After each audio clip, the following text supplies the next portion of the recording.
La teoría generalmente aceptada por la mayoría de los economistas es que una inflación moderada es algo positivo para un país porque incentiva a los consumidores a gastar su dinero.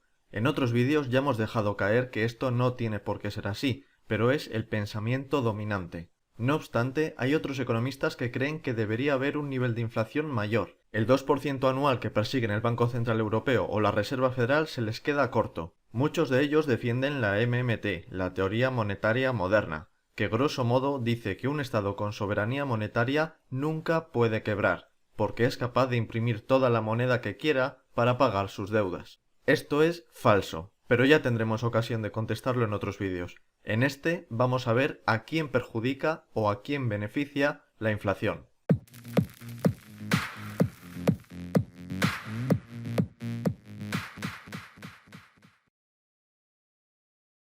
Decíamos que hay cierta gente que pide una inflación mayor para reactivar la economía. De hecho, algunos defienden directamente crear dinero y entregárselo a la gente, bien como renta básica o bien con trabajo garantizado. Eduardo Garzón, a quien ya conocemos en el canal, dice lo siguiente. Atentos. ¿Y qué pasa si hay un poco de inflación?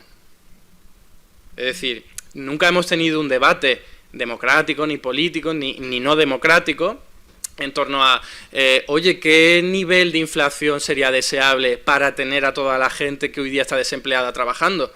Porque a lo mejor decidimos democráticamente que ese nivel de inflación podría estar en el 5% o en el 10%, fijaos lo que estoy diciendo, con tal de que todo el mundo tenga asegurado unas condiciones laborales dignas. Pues eso es un debate político que hay que tener. Desde mi punto de vista está claramente sesgado por la derecha, por la élite económica y financiera, que son precisamente quienes más se benefician de que no haya inflación. Insisto, los rentistas son los grandes perjudicados cuando hay inflación, ya que sus ahorros acaban siendo carcomidos de una forma muy rápida. Decidir democráticamente que la inflación sea del 10%, que quienes están en contra de la inflación son los ricos.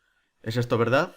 ¿En qué falla Garzón? La inflación provoca que los saldos de tesorería cada vez tengan menos valor real, así que quien los mantenga saldrá perjudicado. A bote pronto se podría decir que como los ricos tienen más dinero en el banco, entonces la inflación será peor para ellos. Pues no, es un razonamiento muy pobre. No importa quién tiene más o menos cantidad absoluta de saldos monetarios, sino qué porcentaje de su riqueza está guardada en efectivo y con qué velocidad puede transformarla. ¿O es que pensamos que Amancio Ortega tiene todos sus miles de millones en el banco? Pues no. Según la lista Forbes tenía 58.000 millones de euros cuando esta se publicó en noviembre de 2020 y también posee un 59,3% de las acciones de Inditex. Inditex capitalizaba por aquel entonces unos 67.000 millones de euros, así que la riqueza de Amancio Ortega que viene dada por sus acciones es de casi 40.000 millones de los 58.000 que tiene según Forbes. ¿La inflación le resta valor a las acciones? No. De hecho, estas son un refugio cuando hay inflación. Este es el gráfico de la Bolsa de Valores de Caracas, en Venezuela,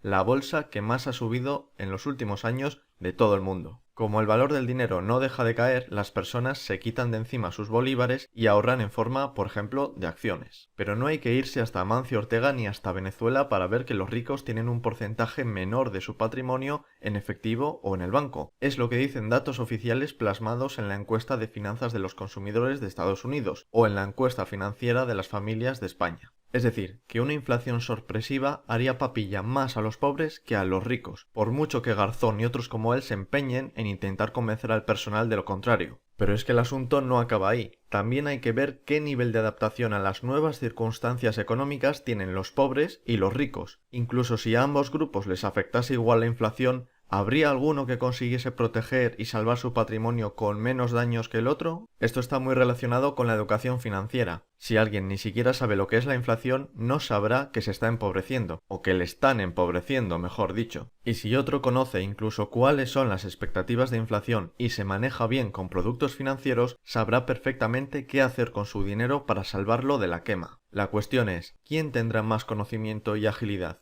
¿Los ricos o los pobres?